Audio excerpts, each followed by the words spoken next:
you want to hear a story? I do. Can I sing a song along with you? I'll hold the airship steady. Hop on board when you're ready. Come along with me, please do. Why don't you come along with me to my picture show? Come along, come along, come along, let's go. Oh, I really like to go to the picture show. Come along with me.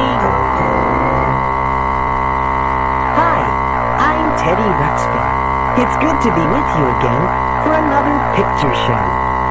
Have you ever thought about the importance of water? Sometimes we don't think about how important something is until we don't have it anymore. And that's just what happened to some of our friends in Grundy. But before I tell you about what happened, make sure you have the picture wheels that match this tape. Be sure to start with the picture wheel with the big number 1. Do you know everyone in this picture? I'm sure you know King Nogbert, Queen Lilibet, Prince Aaron, Princess Eruzia, and us. And the other person in the picture is Una. She's a wonderful doctor and a good friend of ours, too. Well, every year there's a wonderful harvest feast in King Nogbert's kingdom. A feast is... Let me tell, Teddy. Feasts are my department. Okay, Grubby. A feast is a great big party where there's lots and lots and lots of terrific food. I was looking forward to this year's harvest feast, but there was almost nothing to eat. That's right. There had been a drought in the kingdom. A drought? Yikes! Is that like a monster or something? No, Grubby. But a drought can be kind of scary. It means that there isn't enough rain, so plants, animals, and people don't have enough water to drink. That's what happened in Grundy that year. There was no water in the fields to grow food, and no water to make the beautiful fountains flow. King Nogbert and his family felt very sad. But remember, Teddy? Gimmick told us that it had rained a lot that year. And that's what bothered us. See the poor withered plant in slide 3? There should have been plenty of water and plenty of food for the harvest. What could be happening to all the water? We have to find out. Let's check the moat around the castle and see how much water is left there. When we got to the moat, we saw that it didn't have as much water as usual. But there's still enough water to take a spin in Gimmick's new subwater boat. Maybe Gimmick could take King Nogbert for a ride. Good idea, Grubby. That might make King Nogbert feel better. At least he'll be able to enjoy the little bit of water that's left. So Gimmick and King Nogbert headed off in the subwater boat. King Nogbert was so delighted with Gimmick's invention and so excited by the wonderful fish and plants he saw under the water that he started piloting the subwater boat himself. But he didn't know quite how it worked, so the boat zigzagged, went backwards, and traveled in circles until it zoomed out of control into a small tunnel.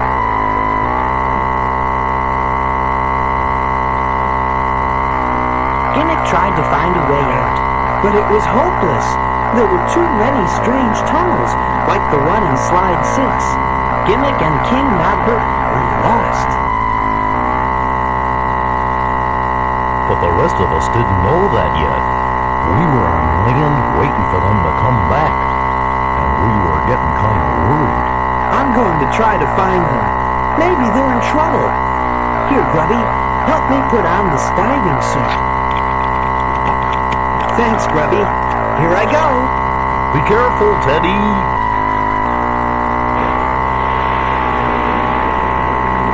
I looked around under the water for a long time until I found a spooky-looking tunnel. I had a feeling that Gimmick and King Nogbert might be in there, so I tried to go in, but... my air hose isn't long enough. I'll have to go back up. When I got back up to the surface of the water, I told the others that Gimmick and King Nogbert were lost. We had to do something to make the air hose long enough. That's when Princess Eruzia had a great idea. She told everyone to gather reeds from the moat and lay to end. And then she told Grubby to make a big batch of root stew. Aye, aye, Princess.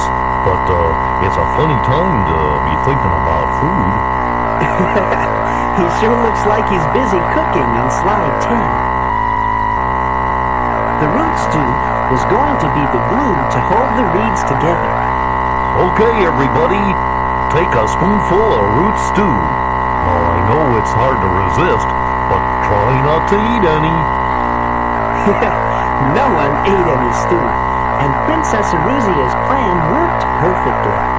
You've got a hose now to stretch all the way across Grundo. In you go, Teddy. Now, where's that tunnel?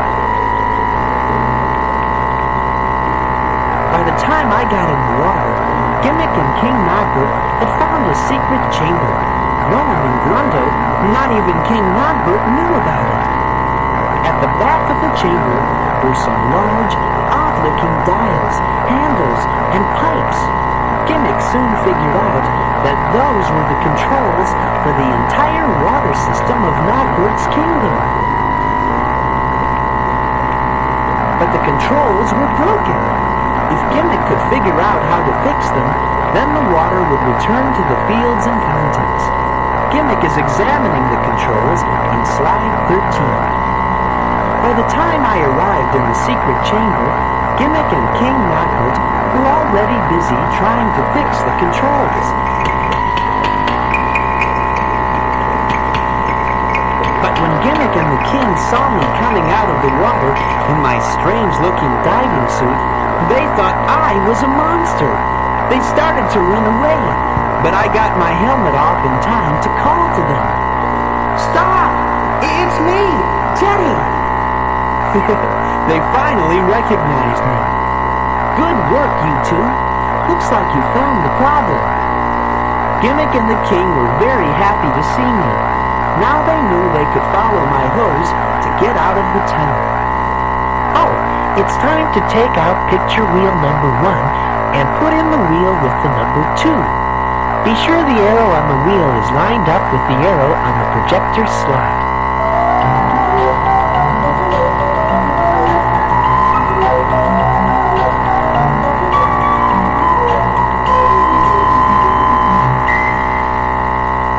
I went to help them turn on the water, but as I climbed onto the stone floor, my air hose broke.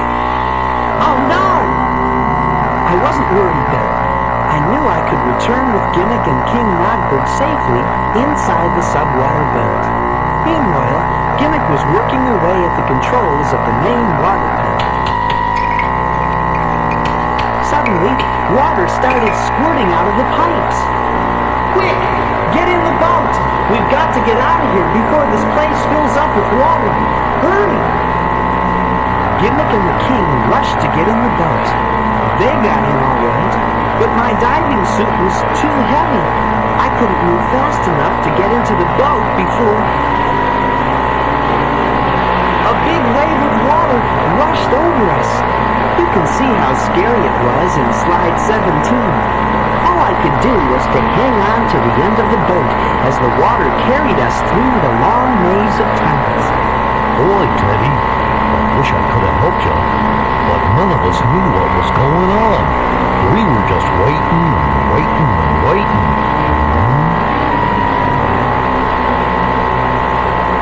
Look, everybody, it's Teddy's air hose. And there's water squirting out of it. We were pretty worried, Teddy. It's a good the guys came up when you did. Yes, it is, Grubby. First, the subwater boat came up, and then I saw you, and I went in the water to help you get out. See? For you, I got wet. I'm glad you did, Grubby. Thank you. After that wild ride through the water, I felt tired, but I was okay. Everyone was thankful I wasn't hurt in slide 20. Hey, look everybody! The water is back in the kingdom. Even the fountains are working again. Now we really have something to celebrate. And if our friends all bring food from their gardens, we'll finally be able to have a harvest feast. Yummy.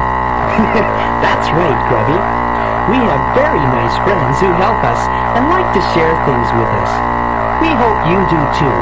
Then you'll always have something to celebrate. Hey, dudes, check this out. Yeah, we heard you guys were having some slim pickings this year, so we brought you some of our most radical kaleidoscope veggies. Yeah, we did too. Sure did. Here you go. Back at King Nodbert's and Queen Lilibet's castle, we sat down to a wonderful meal with our wonderful friends.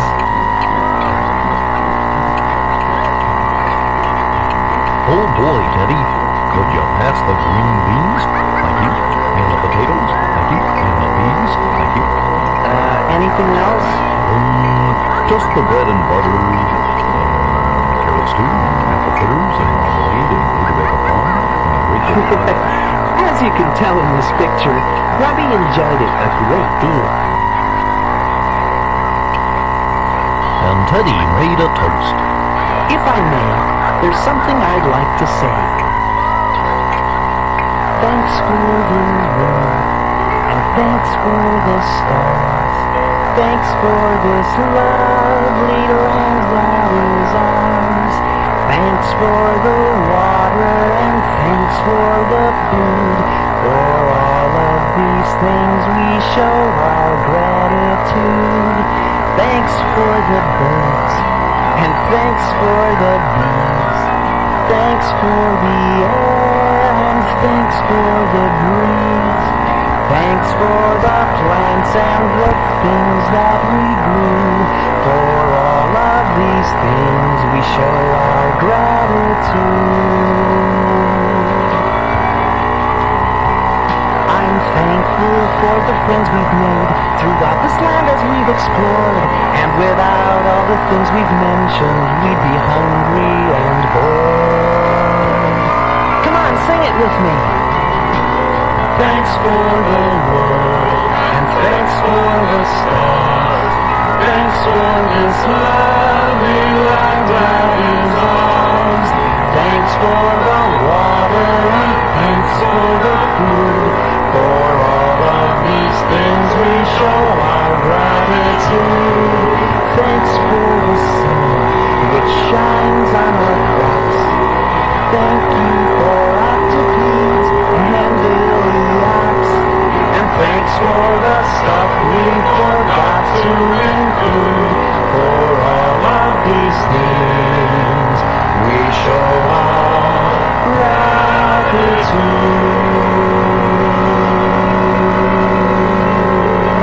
For all these things we show our gratitude.